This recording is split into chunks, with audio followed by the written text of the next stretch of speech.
Welcome to FT Markets. It's been a torrid time in the markets this year.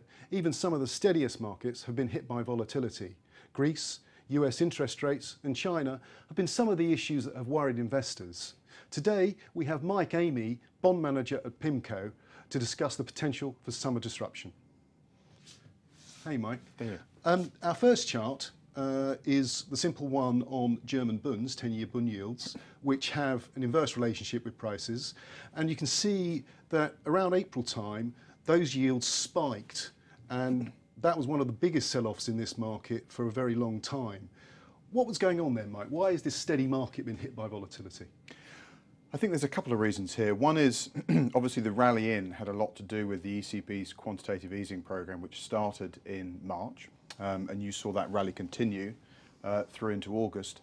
I think what happened in April and subsequent to that has been a shift in investors' expectations for inflation and crucially the risk of deflation. As the risk of deflation has been pushed back, then these very, very low bond yields that you see here with 10-year bonds getting to 0% or pretty close to became levels which people were happy to sell out of. They were unheard of, weren't they, those levels? Indeed. And do you actually think the levels now around 1% is more a normal kind of level or not? So it's not a normal level. 1% clearly is not a normal level, but the reason we're at 1% is something that we think will probably be with us for a little while yet, mainly for a couple of reasons. The European Central Bank is going to be buying bonds for another 15 months through to September of next year, and that will support low bond yields.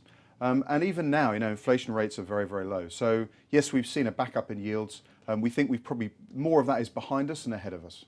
Our second chart then is on corporate bond primary issuance, and we've seen a lot of money from investors go into these markets. Thomson Reuters estimates that $22 trillion has been pumped into these markets since January 2008, and you can see the issuances are still at a high.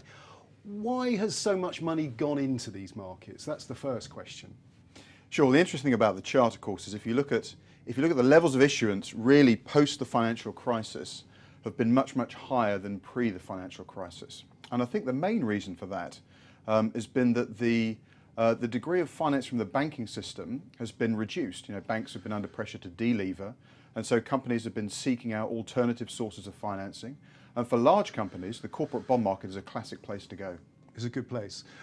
So our final chart, which in many ways is the most interesting one, all this money has gone in and people have gorged on corporate debt, if you like, but trading volumes have fallen. And both in high yield and investment grade corporate bonds, we have the summer coming up. Is it going to be harder for investors to pull money out in the way that they put it in? Well, by definition, the trading volumes have come down a lot. So if a large amount of money were to move in a short space of time, you could well see more spikes in markets, possibly in corporate bonds, possibly in other markets. And I think one of the things that we've seen is it's not just trading volumes in the corporate bond market which have come down.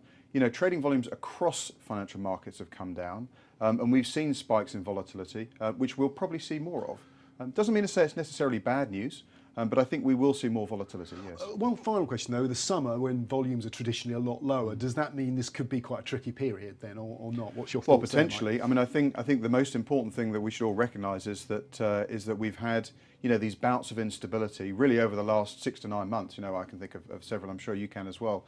And there's no reason why the summer months should be any different, to be perfectly honest with you. Great.